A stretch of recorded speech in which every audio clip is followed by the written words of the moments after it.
You know, we hear words like yoga, meditation, karma all the time, but have you ever stopped to think about where they really come from? Well, today, that's exactly what we're going to do. We're taking a deep dive into ancient India to get to the very heart of the philosophical and cultural roots that honestly have shaped so much of our world.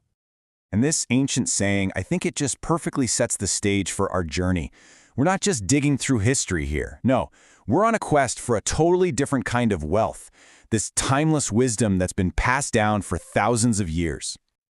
So how do you even start to unpack a culture that's thousands and thousands of years old? Well, it turns out the ancient sages of India had a really powerful way of thinking about it. They used the metaphor of a magnificent, ever-growing tree. Just picture it, a massive, ancient tree. It's got these super deep roots, right? And they all draw from a common source of wisdom, feeding this one strong trunk. And then, from that trunk, you get all these countless branches shooting out. Art, science, philosophy, all so different, yet all connected to that very same core.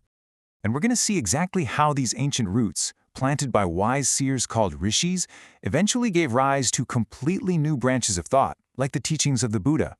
We'll explore how these different paths, even when they seem to diverge, really do share a common origin. So yeah, let's start digging. Let's get to the oldest roots of this incredible tree. All right, our journey begins at the very foundation of this tree. We're talking about a huge, profound collection of texts known as the Vedas. These are, without a doubt, the oldest and most sacred roots of Indian culture. The word Veda itself is pretty simple. It comes from the Sanskrit root vid, which just means knowledge. And that's exactly what they are, this immense library of knowledge. In fact, they're some of the most ancient and influential texts in all of human history. Okay, now this is where things get really mind-blowing. We're talking about 4 massive collections of texts, the Vedas, packed with thousands and thousands of hymns.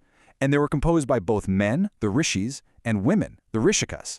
But here's the kicker, none of this was written down. Nope, it was all passed down word for word, perfectly, through memory, for something like 100, maybe even 200 generations. I mean, just try to wrap your head around that.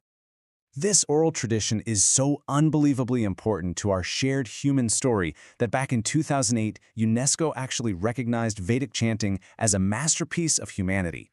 It's a living, breathing connection to our most ancient past. What a testament to the power of the human mind, right? So what's the big idea in all these ancient hymns? Well, it's beautifully summed up in this one line from the Rig Veda. It's this idea that, hey, while we might see a million different forces or gods in the world, there's really just one single underlying reality, a supreme truth that everything is pointing towards.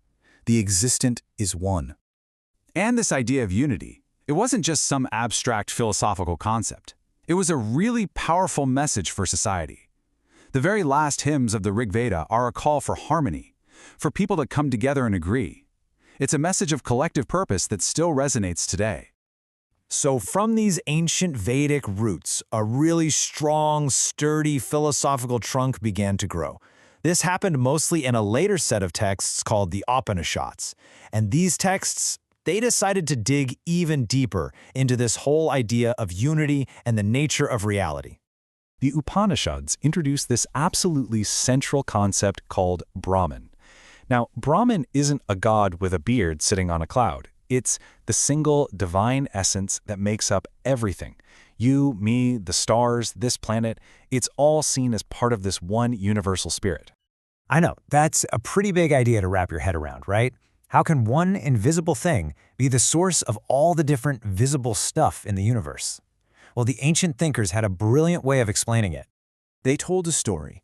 A wise teacher asks his son to crack open a tiny little banyan seed. The son does, looks inside and says, "Dad, there's nothing in here." But the father explains that the entire massive banyan tree is already right there, unseen, inside that seed. And that, right there, is Brahman. It's that invisible, powerful essence that everything grows out of. And the story ends with what might be one of the most powerful statements in all of philosophy. The father looks at his son and says, "Tat pam asi." It means, you are that. He's telling him that you, your very being, you are not separate from that universal, unseen spirit. You are it. This individual spark inside each of us is called the Atman, or the self. And the big realization, the ultimate goal, is to see that your individual self, your Atman, is exactly the same thing as the universal essence, Brahman. It's this profound idea of just radical interconnectedness. Okay, so we've looked at the deep roots and the strong trunk of our tree of knowledge. Now, let's check out the branches. Because as time went on, new schools of thought started to blossom. Some grew straight from the trunk, while others broke off and started whole new trees of their own.